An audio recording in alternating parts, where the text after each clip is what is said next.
Bonjour tout le monde, j'espère que vous allez bien. Alors, bienvenue dans cet nouvel épisode de AITMP Chronique. Donc, pour cet épisode, nous avons l'honneur d'avoir comme invité le docteur Amanda Karine. Donc, on va la laisser se présenter avant de continuer.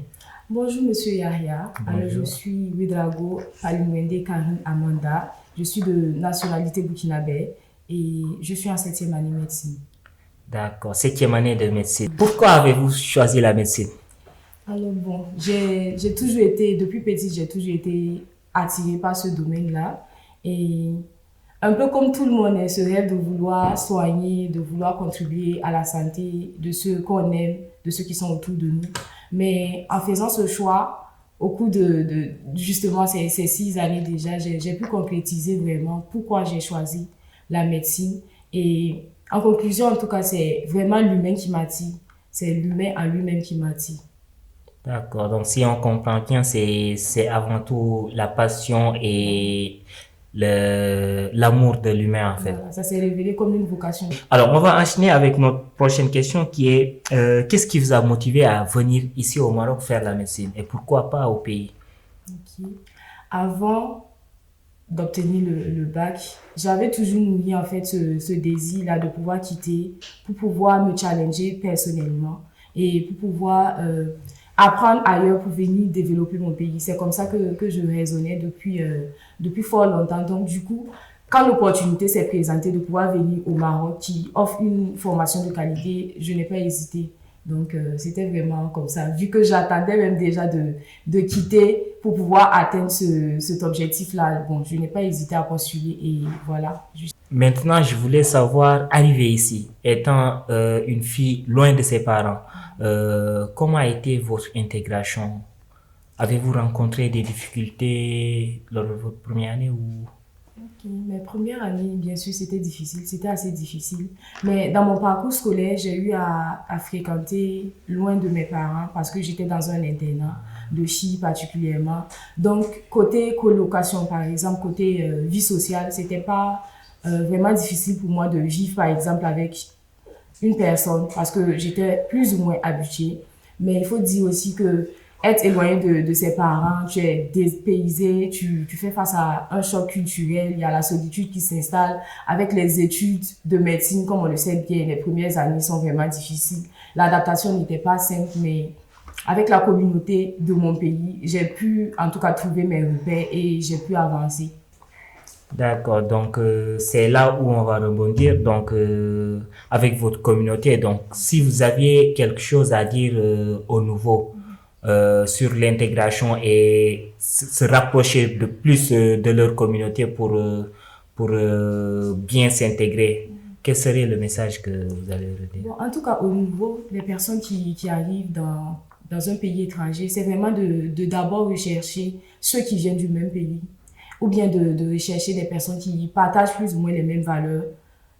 Je peux dire les mêmes valeurs de foi, par exemple, en termes de religion, pour pouvoir en fait s'accrocher et avoir des repères. Parce que il faut savoir que les associations ou bien même la communauté en général te permet en fait de quitter cet état de solitude-là et te permet d'être plus ou moins équilibré. Surtout pour la médecine, comme on le sait bien, c'est assez stressant. Donc avoir des lieux, des zones où tu peux aller pour te réconforter, quand même, c'est un plus. Donc, pour les nouveaux, quand vous arrivez sur un territoire ou dans une zone où vous ne connaissez pas, c'est de toujours rechercher, en fait, ceux qui sont de votre communauté ou ceux qui ont plus ou moins les mêmes valeurs que vous pour vous approcher. D'accord, donc on va toujours continuer sur ce siège. En fait, vous avez été quelqu'un très actif sur les relations, sur les activités extra para-universitaires, en l'occurrence les associations et tout. Donc, comment arriviez-vous à gérer les études et les activités en même temps? Bon, en ce qui me concerne, même avant de commencer l'université, j'ai toujours été attirée aussi par les associations parce qu'il y a ce besoin-là en moi de contribuer à l'épanouissement de l'humain. Donc, naturellement, quand je suis arrivée ici en première année, au sein de la fac, il y avait l'association des étudiants étrangers en médecine qui était déjà sur place. Donc, je n'ai pas hésité à a déjà participé aux activités, par la suite a occupé des postes, à partir de ma 2e année jusqu'à ma 5e année, a occupé des postes pour, comme je le dis, aider en fait ceux qui arrivent, les nouvelles personnes qui arrivent à pouvoir s'intégrer.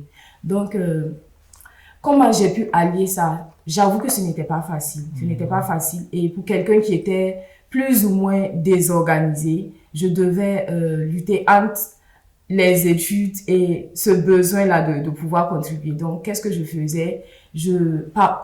Généralement, quand on fait les programmes pour les étudiants, on essaie de tenir compte en fait du calendrier des examens. Donc, c'est assez libre. Donc, quand il y a ça, je me consacre à ça et je me donne pour objectif, en tout cas, au moins dans la journée, de pouvoir réviser en fait pour mes études. Donc, c'était un peu ça. J'essayais vraiment de m'organiser. Et je peux dire même que les associations m'ont permis, en fait, plus ou moins de corriger, en fait, ce problème de discipline que j'avais. Parce que si tu priorises, par exemple, les associations et que tu laisses les études, tu vas en payer les frais. Et c'est pas simple, mais vraiment, c'est de chercher à être discipliné. Et aussi, quand tu sais le bien que les associations peuvent donner, à quelque part, tu sauras gérer, en fait, pour pouvoir tirer un profit. Oui. Donc, si on comprend bien, il faut juste trouver le juste équilibre. C'est ça. D'accord.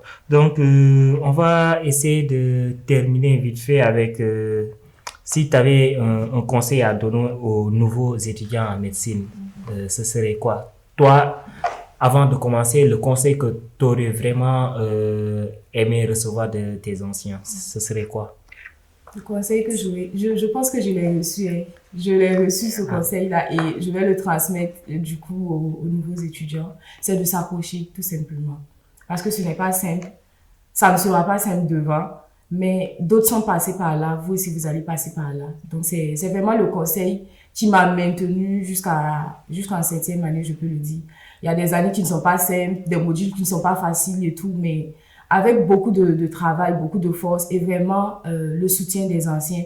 Vraiment, je veux insister sur ça, de vraiment chercher à tirer profit des expériences de ceux qui sont de vos aînés, tout simplement. Parce que ça vous permet en fait d'éviter les erreurs ou bien même si vous êtes dans des difficultés, de pouvoir en sortir plus facilement. Donc, en gros, c'est vraiment accrochez-vous, donnez-vous à fond, ça va bien se passer.